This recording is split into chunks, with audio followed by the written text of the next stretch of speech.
Magandang umaga po. Narito na po ang magiging lagay ng panahon ngayong umaga ng Huwebes, February 26, 2026.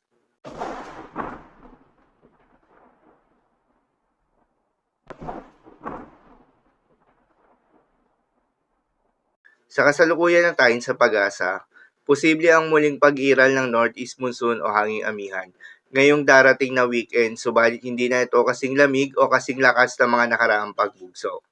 Sa ngayon ay easterlies o yung mainit na hangin na nanggagaling sa may karagatang Pasipiko ang nakakaapekto sa buong bahagi ng ating bansa.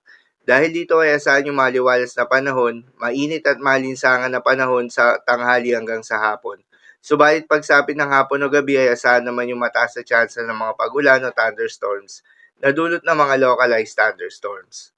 Magandang balita naman dahil ayon sa pag-asa ay wala pa rin tayong binabantayan na low pressure area o bagyo sa loob o malapit sa Philippine Area of Responsibility na maring makaapekto sa ating bansa.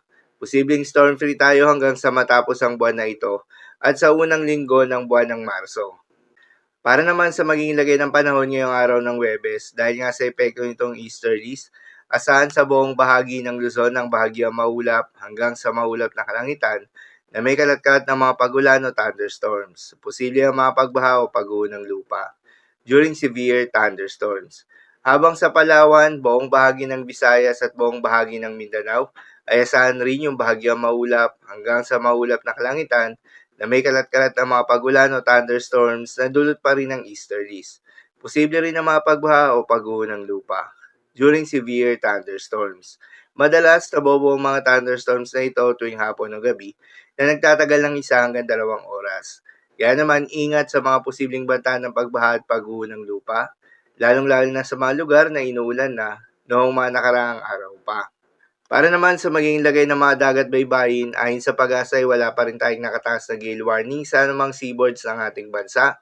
Subalit iba yung pag-iingat sa mga papalaot ng mga kababayan nating mangingisda at yung may mga maliliit na sasakyang pandagat sa may northern seaboards ng Luzon at eastern seaboards ng Luzon at Visayas. Dahil inaasahan yung katamtaman hanggang sa malo na karagatan. Habang banayad hanggang sa katamtaman ng mga pag-alo naman sa nalalabing seaboards ng ating bansa. Subalit iba yung pag-iingat pa rin, lalo na kung meron tayong offshore thunderstorms activity, asahan yung paglakas ng hangin at kaakibat nito ay pagtaas rin ng mga pag-alon. So yun lang po para sa lagay ng panahon ngayong araw ng Huwebes. Keep safe everyone.